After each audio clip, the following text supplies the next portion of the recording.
আসসালামু আলাইকুম। আজকে আমরা অত্যন্ত গুরুত্বপূর্ণ একটা বিষয় নিয়ে আলোচনা করতে যাচ্ছি। সেটা হলো একটা রাষ্ট্রের ফরেন পলিসি গোল অবজেক্টিভ অ্যাটেইন করার ক্ষেত্রে তার অভ্যন্তরীণ ইন্টারনাল ফ্যাক্টরসগুলো ভূমিকা নিয়ে।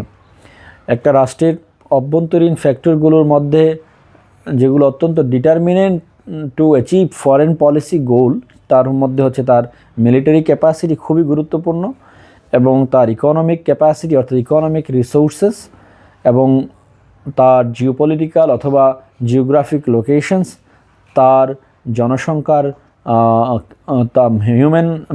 হিউম্যান ক্যাপিটাল যেটাকে বলা হয়, অর্থাৎ মানব শক্তির সক্ষমতা, তার রাজনৈতিক ব্যবস্থা, তার সরকারি ব্যবস্থা কিংবা রাজনৈতিক ব্যবস্থায় সরকারের জনগণের সাথে সম্পর্ক কী।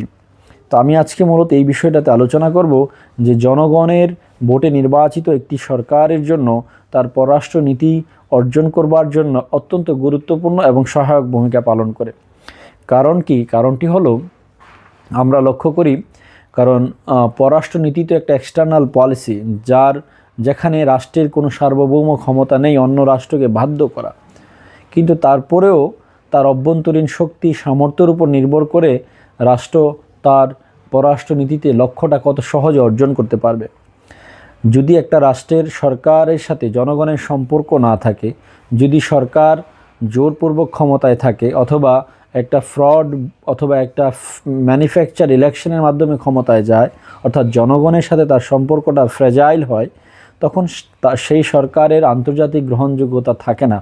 তখন সেই সরকার শুরুতেই সে যখন নেগোসিয়েশনের টেবিলে যায়, তখনই তার লক্ষ্য থাকে তার ন্যাশনাল ইন্টারেস্ট নয়। আমরা প্রায়শই দেখি আন্তর্জাতিক রাজনীতিতে যে সকল সরকার দুর্বল সরকার, জনগণের সাথে জনবিচ্ছিন্ন সরকার, সেই সরকারের ফরেন পলিসি নেগোসিয়েশনের ক্ষেত্রে তার ন্যাশনাল ইন্টারেস্ট তখন মুখ্য থাকে না। তার পলিটিক্যাল ইন্টারেস্ট, তার গভর্নমেন্টের লেজিটিমেসি ধরে রাখা, তার গভর্নমেন্টের আন্তর্জাতিক সমর্থন আদায়, এই ন্যারো ইন্টারেস্টগুলোই তখন মেজর ফরেন পলিসি অবজেক্টিভ হয়ে যায়। ফলে ওই রাষ্ট্রের জন্য জনগণের অর্থাৎ স্টেট ইন্টারেস্ট অথবা জনগণের স্বার্থ দেখা অথবা দেশের স্বার্থ দেখা সেই সরকারের জন্য কঠিন হয়ে যায়, কারণ শুরুতেই তারা ব্যাকফুটে চলে যায়। কিন্তু কোনো সরকার যদি জনগণের ভোটে নির্বাচিত সরকার হয় এবং জনবান্ধব সরকার হয়, সেই সরকার যদি একটা জনগণের সাথে সুস্পষ্ট দৃঢ় সম্পর্কের উপর ভিত্তির উপর দাঁড়িয়ে থাকে, অর্থাৎ ভোটের মাধ্যমে নির্বাচিত সরকার হয়, সেই সরকার তখন আন্তর্জাতিকভাবে তার যে একটা লেজিটিমেসি ক্রাইসিস যেটা অনির্বাচিত সরকারের থাকে, সেটা থাকে না। ফলে গণতান্ত্রিক উপায়ে জনগণের সাথে দৃঢ় সম্পর্কযুক্ত যে সরকার, সেই সরকার আন্তর্জাতিক নেগোসিয়েশন টেবিলে অত্যন্ত শক্ত অবস্থানে থাকে। তখন সে তার রাষ্ট্রের স্বার্থকে সরাসরি প্রাধান্য দিতে পারে।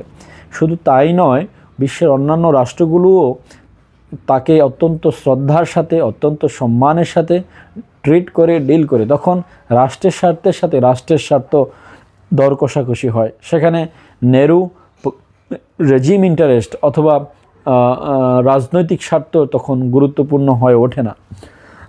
ফলে একটা দুর্বল দেশেও যদি তার ঐক্যবদ্ধ জনগণকে নিয়ে, যেখানে সুশাসন থাকে, যেখানে গণতন্ত্র থাকে, মানুষের অধিকার থাকে, সেই রাষ্ট্রের সরকার অপেক্ষাকৃত তার ওই রাষ্ট্রের যদি অর্থনৈতিক সক্ষমতা, ইকোনমিক রিসোর্সেস যদি কমও থাকে, তারপরও সে তার জাতীয় স্বার্থকে নিয়ে আমরা অত্যন্ত শক্ত অবস্থানে থাকে, যেটা আমরা মালয়েশিয়ার ক্ষেত্রে দেখি, যেটা আমরা সিঙ্গাপুরের ক্ষেত্রে দেখি।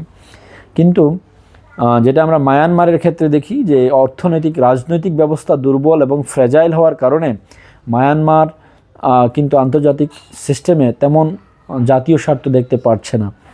আমরা বাংলাদেশের ক্ষেত্রে অতীতে দেখেছি যে রাজনৈতিক দলগুলো বা রাজনৈতিক সরকারগুলো যারা অগণতান্ত্রিকভাবে সরকার ছিল অথবা ত্রুটিপূর্ণ নির্বাচনের মাধ্যমে ছিল, সে তার লেজিটিমেসি আদায় করবার জন্য সেটাই তার মূল লক্ষ্য হয়েছিল। ফলে জাতীয় স্বার্থ সেখানে প্রাধান্য পায়নি, অথবা চেষ্টা থাকলেও সেটা তার পক্ষে করা সম্ভব হচ্ছে না।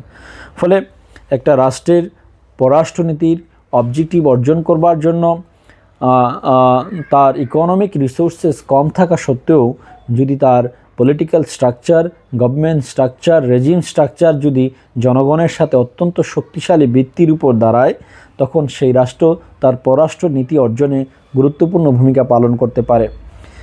এখন আরও কিছু নিয়ামক আছে যেগুলো তার পররাষ্ট্রনীতির ভূমিকা প্রণয়নে অর্থাৎ অর্জনে গুরুত্বপূর্ণ ভূমিকা পালন করে।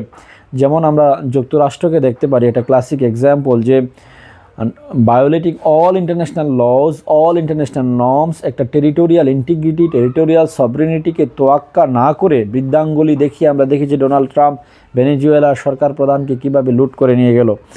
এটা কেন সম্ভব হয়েছে? তার পররাষ্ট্রনীতি অবজেক্টিভসে সেটা তার আনপ্যারালাল মিলিটারি ক্যাপাসিটি, অর্থাৎ কোনো রাষ্ট্রের যদি সীমাহীন সামরিক সক্ষমতা থাকে যেটাকে অন্য রাষ্ট্র সেটার সাথে ম্যাচ করে না, তখন সে ইচ্ছা করলে জোরপূর্বক তার পররাষ্ট্রনীতির গোল অর্জন করতে পারে।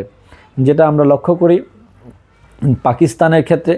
পাকিস্তানের অর্থনৈতিক ব্যবস্থা অত্যন্ত বঙ্গুর হওয়া সত্ত্বেও সে তার সামরিক সক্ষমতার কারণে সামরিক যে একটা মিলিটারি যে একটা নিউক্লিয়ার পাওয়ার, সে একটা পারমাণবিক শক্তিধর একটা নিউক্লিয়ার মানে সামরিক পারমাণবিক শক্তিধর রাষ্ট্র হওয়ার কারণে সে কিন্তু ভারত থেকে অর্থনৈতিকভাবে, সাংস্কৃতিকভাবে কিংবা তার সমস্ত দিক থেকে পিছিয়ে থাকা পরেও পাকিস্তান কিন্তু ভারতের সাথে সমানে সমান টেক্কা দিয়ে যুদ্ধ করছে, তার সাথে আন্তর্জাতিক ব্যবস্থায় তাকে মোকাবেলা করতে পারছে, কারণ তার সামরিক শক্তি আছে ভারতের কাছাকাছি না হলেও যেটা তাকে ম্যাচ করছে।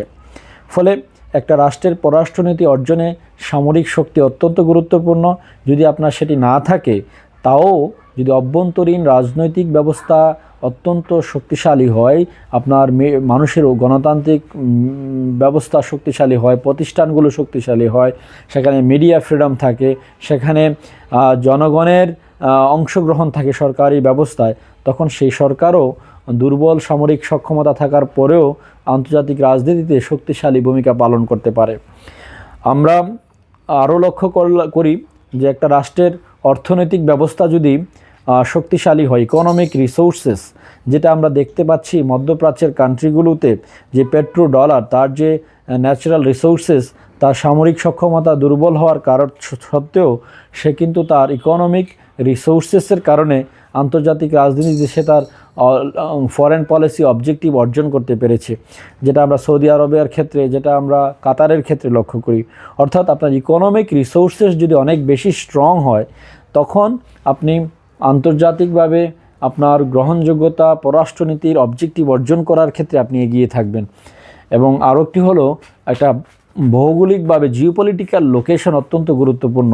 আমরা এক্ষেত্রে জিওগ্রাফিক্যাল লোকেশনের ক্ষেত্রে আমরা ইরানের উদাহরণটা দিতে পারি।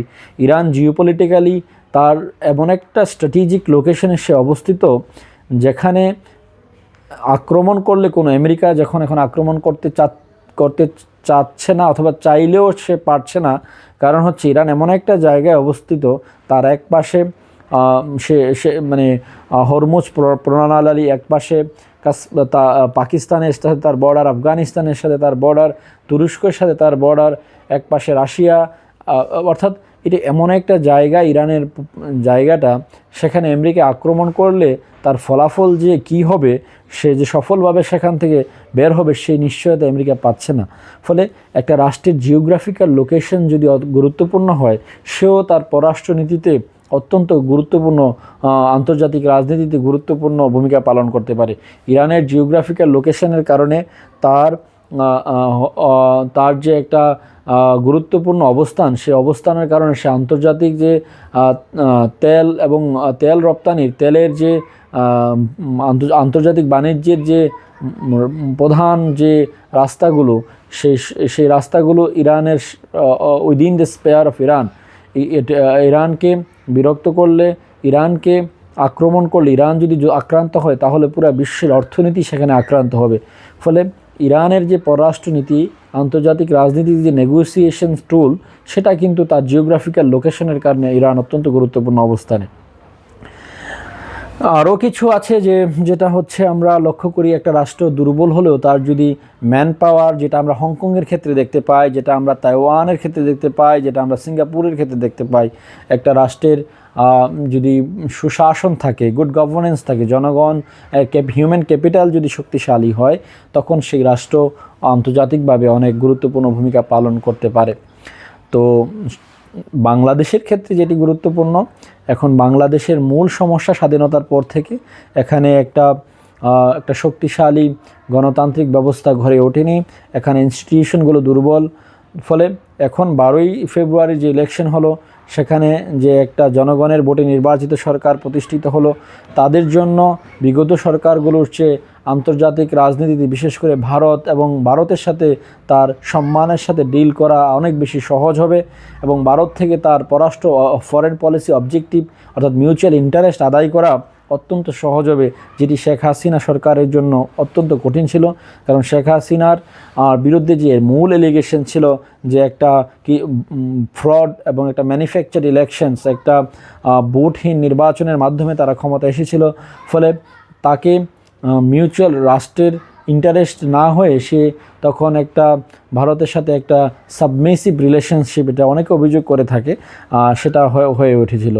ফলে আমরা বাংলাদেশের জন্য এখন এটা অপার সম্ভাবনা যে এই যে সম্পর্ক জনগণের সাথে সরকারের যে সম্পর্ক ম্যান্ডেট তারা পেয়েছে, সেই ম্যান্ডেটকে যদি কাজে লাগিয়ে সুশাসন নিশ্চিত করে, তাহলে আমরা প্রতিবেশী দেশগুলোর সাথে একটা উইন উইন সিচুয়েশন, অর্থাৎ ডেসপাইট আমাদের সামরিক শক্তি, অর্থনৈতিক শক্তির বিশাল ইমব্যালেন্স থাকার পরেও, যেহেতু এটা গণতান্ত্রিক উপায়ে নির্বাচিত সরকার এবং এই সরকার যদি এটাকে ক্যাপিটালাইজ করতে পারে, আমরা আশা করি আমরা একটা সম্মানসূচক সম্পর্কের মাধ্যমে আমাদের ফরেন পলিসি গোলগুলো অ্যাচিভ করতে পারবো।